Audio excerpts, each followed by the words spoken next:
Hi guys welcome back to my new videos. So ఇవాళ వచ్చేసి నేను మా అన్నయ్య spider man brand new day మూవీకి అయితే వెళ్దాం అనుకున్నాము.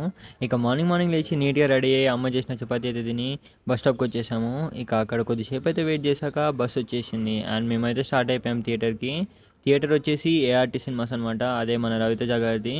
అండ్ లోపలికి వెళ్ళాక నాకైతే మంచిగా అనిపించింది. ఇదే నా ఫస్ట్ టైం అనమాట రావడము. అండ్ డెకరేషన్ కానీ మంచిగా అనిపించింది నాకైతే. అండ్ మధ్యలో ఒక స్పైడర్ మ్యాన్ బొమ్మ అయితే పెట్టారు, ఫస్ట్ టైం చూడడం ఇలాంటిది. ఇక లోపలికైతే వెళ్ళిపోయాక 3D గ్లాసులు పెట్టుకొని నేను మా అన్నయ్య షో కోసం వెయిట్ చేస్తున్నాము.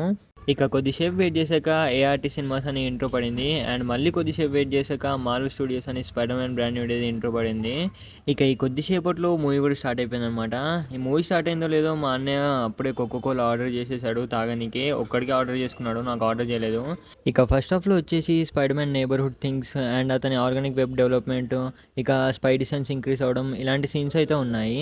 అండ్ సాడ్ సింగ్ వచ్చేసి మెయిన్ విలన్ అనమాట, అదే జీన్ గ్రే క్యారెక్టర్ ఆమె చేస్తుంది. ఇక ఇలాంటి సీన్స్తో ఫస్ట్ హాఫ్ అయితే అయిపోతుంది, ఇంటర్వ్యూ స్టార్ట్ అవుతుంది. అండ్ బయటికి వెళ్ళి మేము అలా చికెన్ పిజ్జా అయితే ఆర్డర్ చేస్తాము. ఇంకా వాష్రూమ్లో కూడా కొద్దిసేపు ఓవరాక్షన్ చేసి వచ్చేలోపు సెకండ్ హాఫ్ కూడా స్టార్ట్ అయిపోయింది. ఇక ఒక 20-15 మినిట్స్ అయ్యాక పిజ్జా అయితే వచ్చేసింది. ఇంకా అది తినుకుంటూ మూవీ అయితే ఎంజాయ్ చేస్తూ కూర్చున్నాము. సెకండ్ హాఫ్లో వచ్చేసి మన హల్క్ కూడా వస్తాడనమాట. ఇక హల్క్ది అండ్ స్పైడర్ మ్యాన్ది ఫైట్ చాలా బాగుంటుంది. మంచి 2-3 ఫైట్లతోని మూవీ కూడా ఎండ్ అయిపోతుంది. కానీ పోస్ట్ క్రెడిట్ సీన్ ఉంటుందని కొంతమందికి తెలియదు అనుకుంటా, వెళ్ళిపోయారు అందరు థియేటర్ నుంచి. ఇక నేను చేసిన కనికారం ఏంటంటే కోకోకోలా నా మీద వేసుకున్న షర్ట్ మీద మొత్తం మరకలతో నిండిపోయింది అది. ఇదంతా పక్కన పెడితే ఎంతసేపటి నుంచి వెయిట్ చేసిన పోస్ట్ క్రెడిట్ సీన్ అయితే పడుతుంది. అండ్ దీంట్లో నాకు అనిపించింది మైల్స్ ఆఫ్ మొరైల్స్ కూడా ఇప్పటి నుంచి రావచ్చు అని అనిపించింది. ఇక అదంతా చూశాక నేనైతే రిటర్న్ స్టార్ట్ అయిపోయా. బయటికి వెళ్ళగానే ఒక ఆటో అయితే దొరికింది అండ్ అదెక్కి ఇంటికైతే వచ్చేసా. ఇవాళకి ఇంతే. Do subscribe. బాయ్.